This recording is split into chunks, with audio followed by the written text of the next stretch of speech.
আজকেই বুঝতে পারলাম তুমি বাসায় অনেক কাজ করো। পরীক্ষার জন্য সারাদিন কোনো কাজ করতে পারিনি। শাশুড়ি মা বাড়িতে নেই, আমি পড়ালেখা নিয়ে ব্যস্ত। বর বলল, তুমি পড়ো, আমি তোমার কাজগুলো করে দিচ্ছি।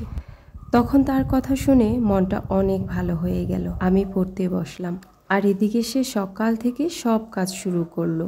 পরীক্ষার সময় হয়ে এলো, সে গরম গরম ভাত নিয়ে এসে আমার কাছে আসলো আর বলল, এখন পড়া রাখো, আগে খেয়ে নাও। আমিও অবাক দৃষ্টিতে তার দিকে তাকিয়ে আছি, কারণ প্রতিদিন আমি তার কাজে যাবার সময়গুলোতে তার নাস্তা রেডি করে দেই, আর আজকে সে আমার জন্য নাস্তা নিয়ে এলো। দেখে আমার মনটা খুশিতে ভরে গেল। মনে মনে ভাবছি, আজকে আমার পরীক্ষা বেশ ভালোই হবে। খাওয়া দাওয়া শেষ করার পর সে আমাকে আমার পরীক্ষার হলের সামনে পৌঁছে দিয়ে এলো। আমিও চলে গেলাম পরীক্ষার হলে। সে বাড়ি ফিরে এলো। পরীক্ষা শেষ করার পর বাহিরে এসে দেখি সে আবার আমাকে নিতে দাঁড়িয়ে আছে গেটে। অনেক মানুষের ভিড়, সে আমাকে খোঁজাখুঁজি করছে। আমি সামনে এগিয়ে গিয়ে বললাম, এই তো আমি, চলো বাসায় চলো। রাস্তায় যেতে যেতে সে আমাকে বলল, কিছু খাবে? যেহেতু আমি বাহিরের খাবার খেতে বেশি পছন্দ করতাম, সেজন্য সে আমাকে বাহিরে বের হয়েছি, আর পরীক্ষা থেকে বের হয়েছি অনেকটা সময় হয়ে গেছে, সেজন্য আমাকে জিজ্ঞেস করলো যে আমি কিছু খাবো কি না। আমি বললাম, না চলো, আগে বাসায় চলো। আমার খুবই ক্লান্ত লাগছিল, একটু টায়ার্ডও লাগছিল, যেহেতু অনেকটা দূরে পরীক্ষা দিতে গিয়েছিলাম। দুজনে বাসায় আসতে আসতে প্রায় সন্ধ্যা হয়ে গেল। আমি ফ্রেশ হয়ে আসতেই সে টেবিলে খাবার দিয়ে বলল, আসো খেতে আসো। আমি দেখে তো আরও অনেক অবাক হয়ে গেলাম।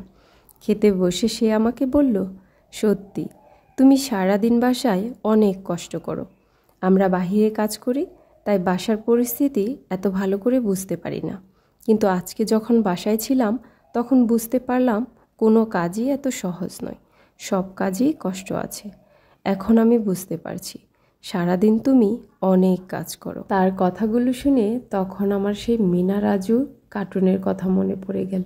সেখানে দেখতাম মিনা আর রাজু হচ্ছে তাদের কাজগুলো ভাগ করে করত। একদিন মিনা হচ্ছে তার কাজগুলো রাজুকে করতে দিয়েছিল। তখন রাজু বলেছিল, মিনা তোমার কাজগুলো অনেক কষ্টের। তখন আমার এই কথাগুলো ঠিক মনে পড়ে গেল। আসলে সংসারে মেয়েরা অনেক কাজ করে, এটাকে অনুভব করলে তারা খুব খুশি হয়ে যায়। আমরা এমন অনেক স্বামীরা আছি বা এমন অনেকেই আছি যে আমরা বলে থাকি যে তোমরা বাসায় সারাদিন কী করো।